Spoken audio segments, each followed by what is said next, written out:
Good morning, fortune cookie fanatics. How are you guys? We're back on the track. So lane 8. Lane 8 is a good lane. Just a couple people out here.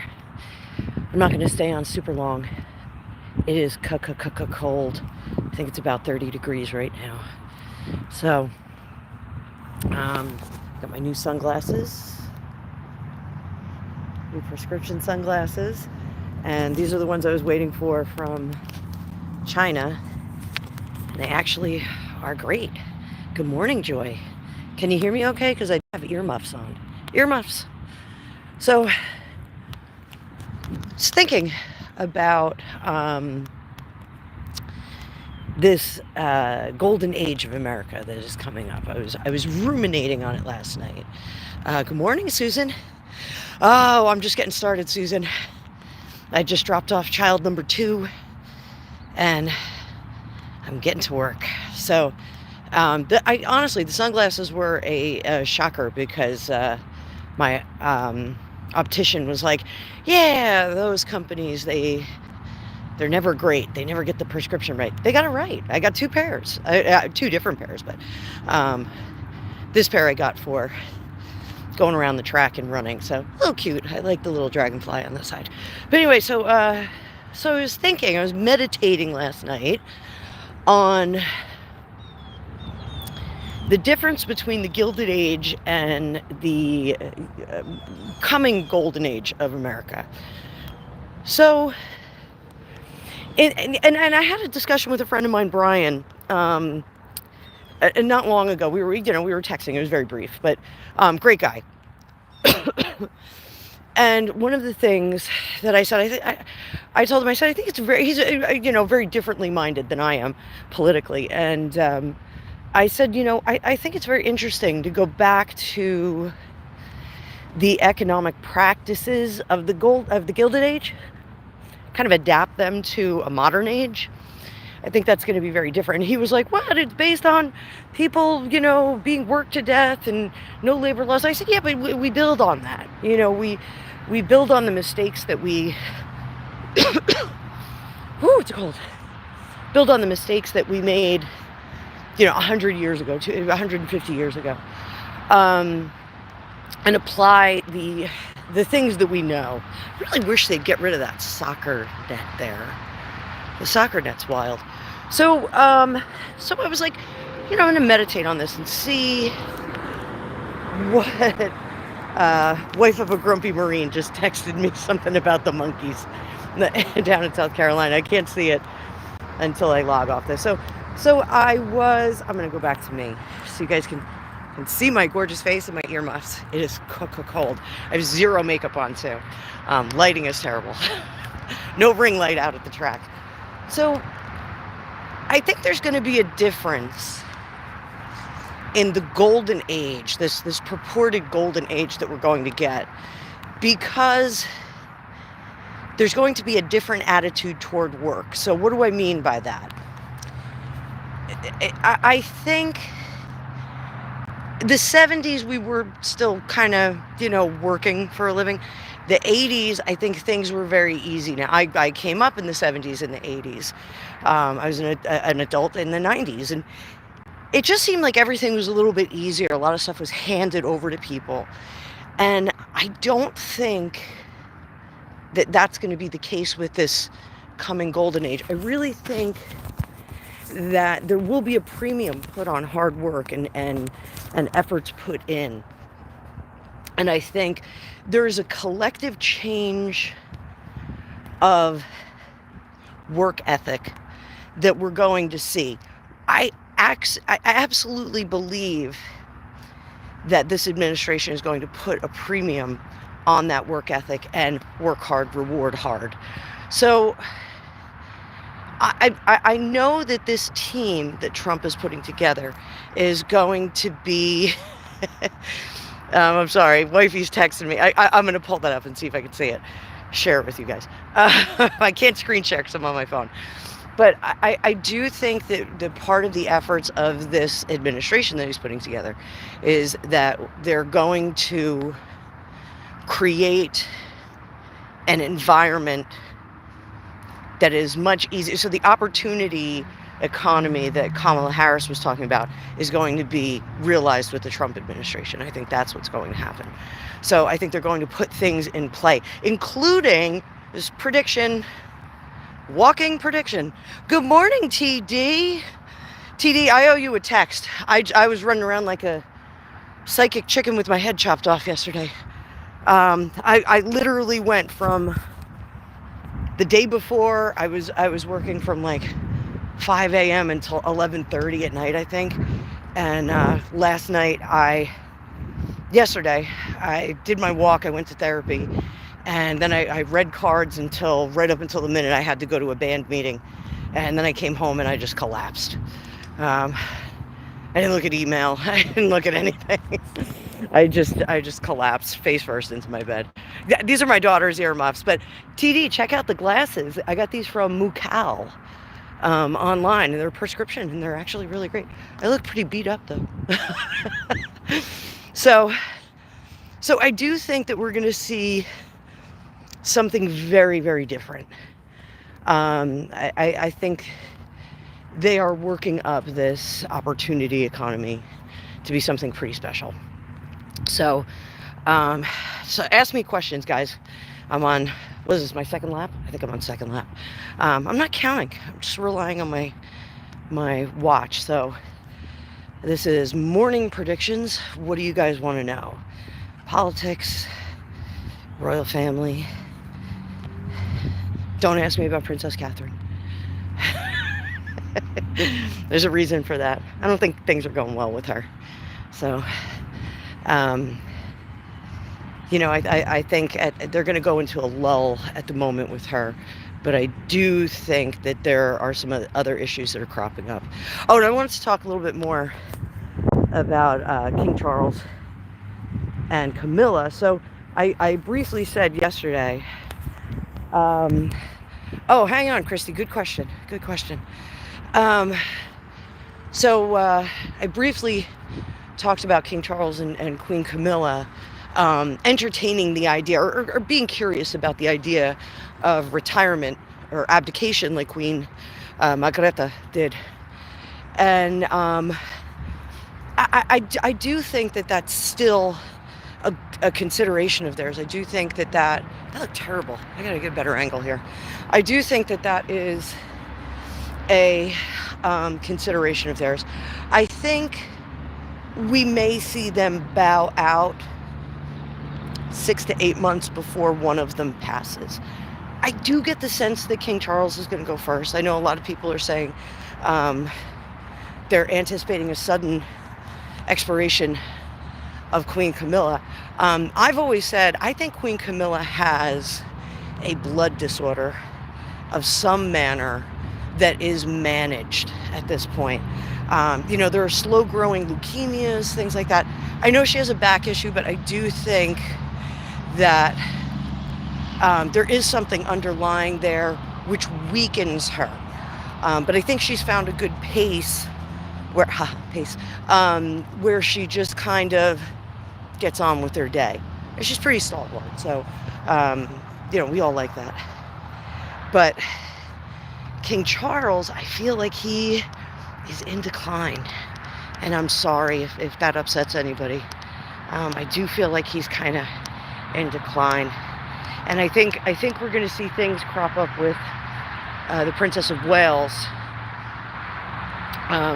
later. I think we're going to see some issues later. I think the chemotherapy that she did took quite a chunk out of her. Hi, Samantha. Good morning. Or good afternoon. Or good whatever. Good day. So I think we're going to see some other things crop up with her, which is unfortunate. It's not wishful thinking, I just sense that there's some other things. The chemotherapy did a little bit of a number on her. So let's talk about recession. I have not done any deep dive readings on the economy. I really would like to sit down and do pretty lengthy controlled remote viewing on that.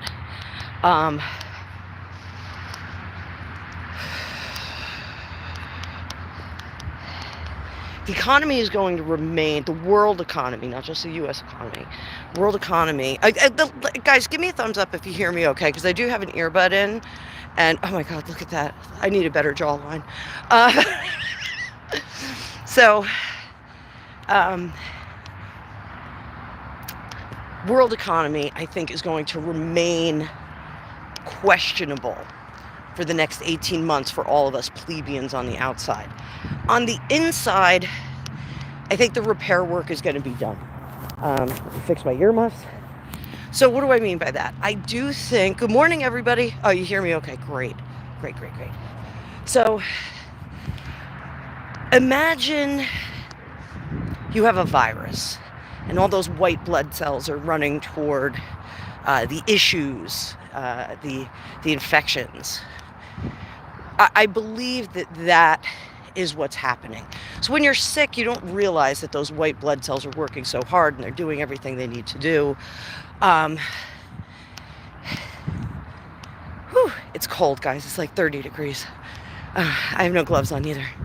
So, no gloves. So I think that there's going to be a lot working under the surface in the United States with advances toward other countries' economies. So we are going to be kind of the tent pole, but we're still setting it up. We're still making, still popping up that circus tent of world economy. So I think yesterday I said that this is still that lung infection I had last week, that I think we are going to extend a helping hand. It doesn't mean we're bailing out or anything like that, but I think the United States is going to extend a helping hand to England. I think England is going to be first. Now, how is Keir Starmer going to like that? He's not going to like it. But Nigel Farage is going to be on board with this. Even though Nigel Farage, I think, really, it doesn't have a world interest. He really has an England for English interest. Not to put too fine a point on it, but I do think that Keir Starmer is going to bristle at the efforts to give assistance. But hi, Vincent. Shout out from London. Top of the morning to you. It's freezing here in New Jersey.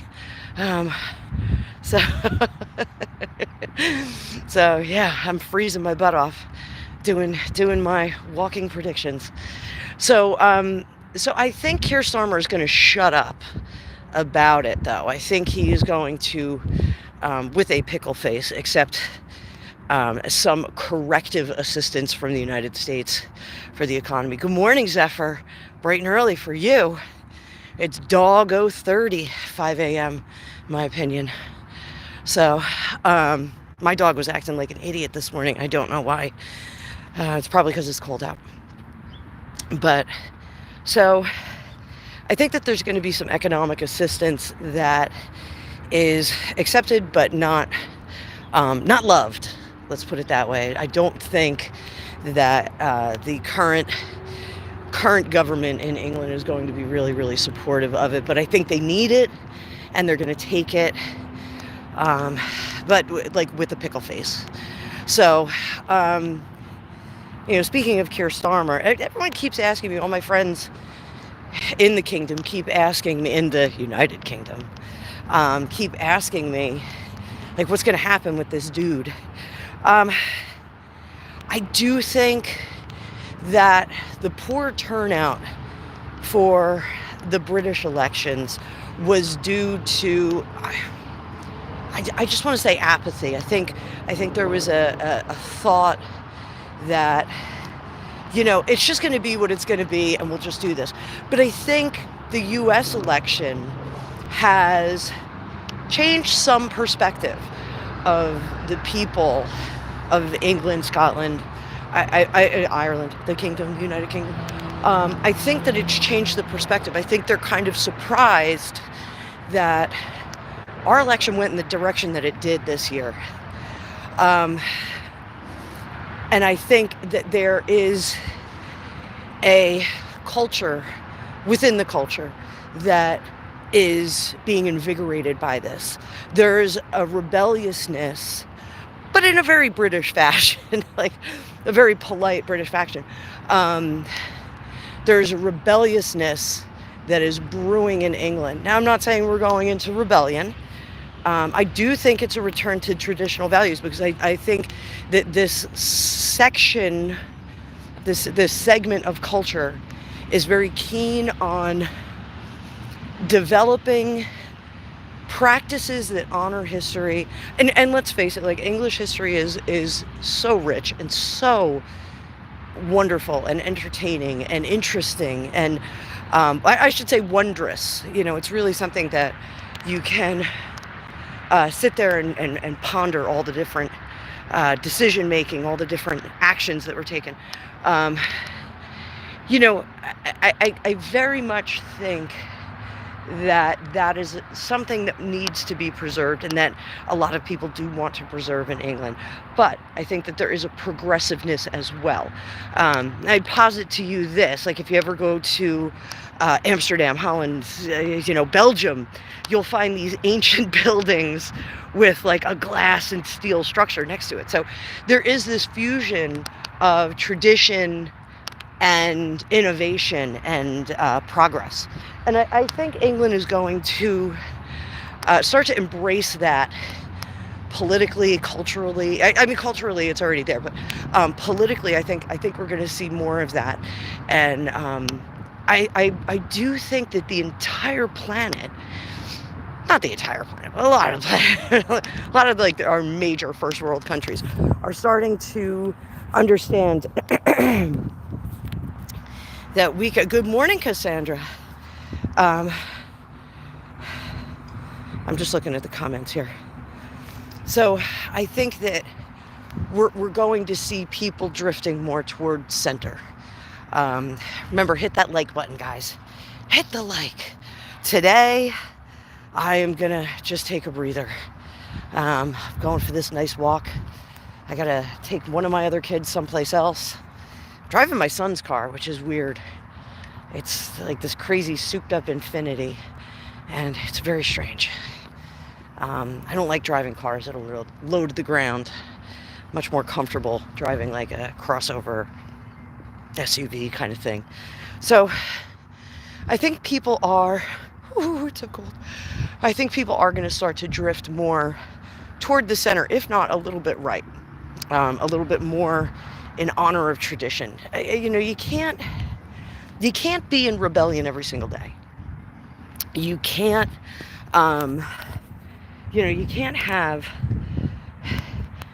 the American Revolution every single day, which again, the David McCullough book that I'm reading, 1776, highly recommend.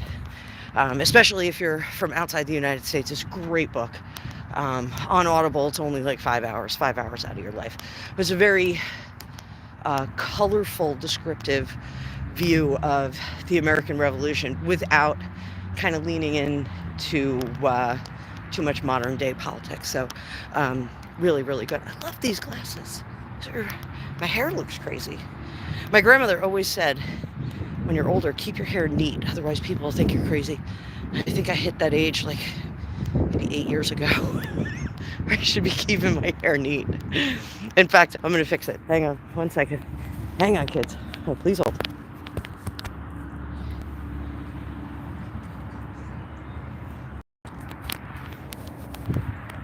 All right, so there we go. We're back. So I just wanted to get those bangs out of my face. I desperately need a haircut, color. Keep hitting that like button, guys. So what else do you want to know about? What else? Walking predictions. What are their predictions? You want to go far in the future? You want to go 21, 25? See what's going on there? Yeah, I'm walking past a cluster of well worked out people. Super fit people here. Let me get my chubby butt past them.